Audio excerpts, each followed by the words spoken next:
Évangile de Jésus-Christ selon saint Luc. Comme s'accomplissait le temps où il allait être enlevé au ciel, Jésus, le visage déterminé, prit la route de Jérusalem. Il envoya en avant de lui des messagers. Ceux-ci se mirent en route et entrèrent dans un village de Samaritains pour préparer sa venue. Mais on refusa de le recevoir, parce qu'il se dirigeait vers Jérusalem. Voyant cela, les disciples Jacques et Jean dirent « Seigneur, veux-tu que nous ordonnions qu'un feu tombe du ciel et les détruise ?»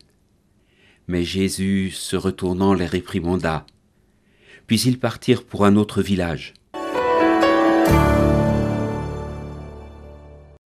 Bonjour, nous commençons aujourd'hui une longue section de l'évangile de Luc consacrée au voyage de Jésus à Jérusalem, c'est-à-dire le voyage qui le mène à sa passion et à sa mort.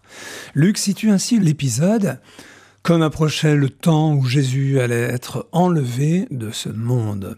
Jésus sait ce qui l'attend, et pourtant il quitte sa Galilée natale et résolument prend la route de Jérusalem qui traverse la Samarie.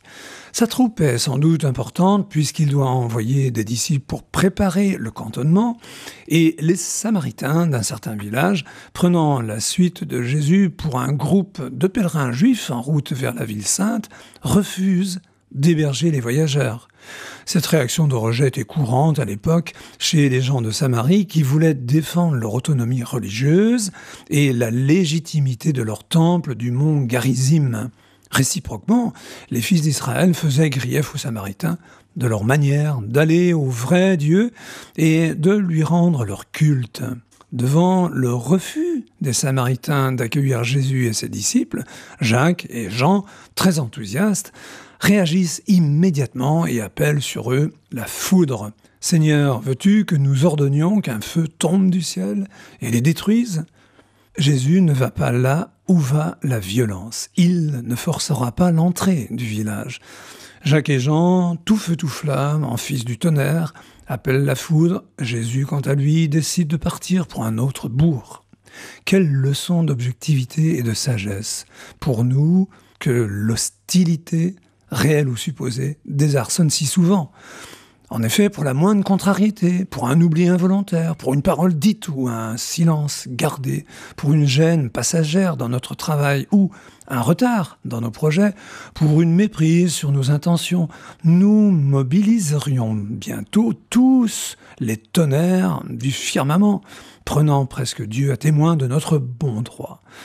Et aujourd'hui, dit le pape François, en la fête de Sainte Thérèse de l'Enfant Jésus, cela nous fera du bien de penser à cet esprit d'humilité, de tendresse, de bonté.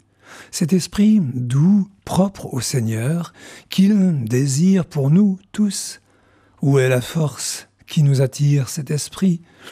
Précisément dans l'amour, dans la charité, dans la conscience que nous sommes entre les mains du Père. Comme nous le lisions au début de la messe de ce jour, le Seigneur nous porte, il nous élève vers le haut, il nous fait aller de l'avant, il est avec nous, il nous guide. Alors, bonne journée. L'évangile du jour a été commenté par Paul Crépeau du diocèse de Luçon.